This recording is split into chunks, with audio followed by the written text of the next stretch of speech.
duo olish niyatini dilga tuygan, jonliq olib qon chiqarib qo'ylar so'ygan, dasturxonga nozu ne'mat taom qo'ygan, bu xonadon ko'rsatgan bir saxovatdir.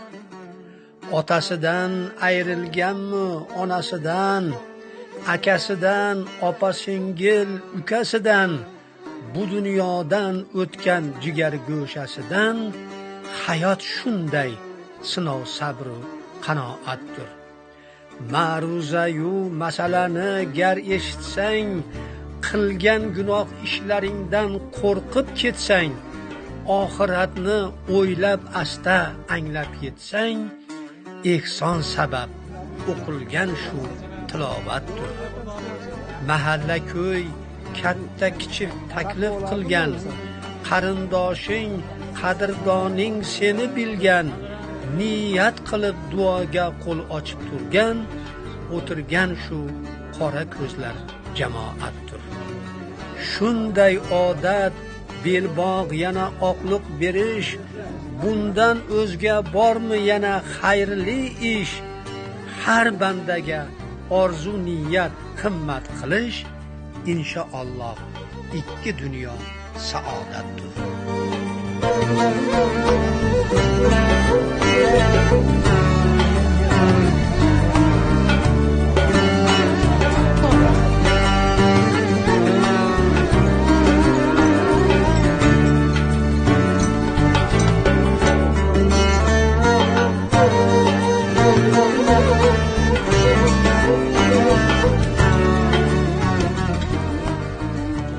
Ümit üzmeyi Huda düştür rozi ceza geldi.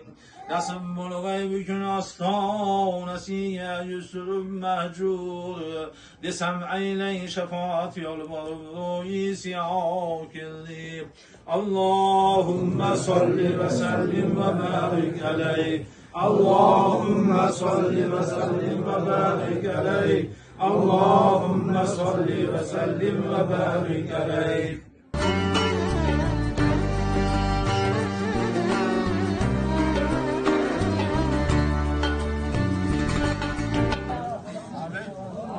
Elimiz yurtumuz,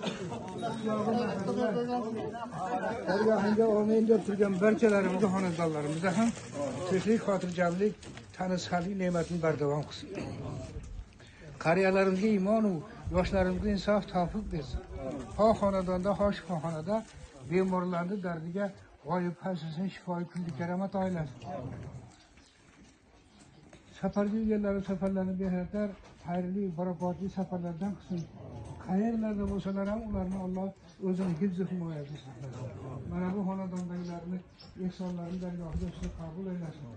Ehsonga sababchi bo'lib turgan bu qizalog'imizni avvalo ota-onasi bilan umr rizqi esahli baxt taxti bilan tanini sihat qilib bergan bu kelajakda ota-onalarga itoatkor, elimizga, yurtimizga naf tegadigan, iymonda, islomda, e'tiqodda bardavom iboli hayoli insonlar bo'lmoq nasib ayla.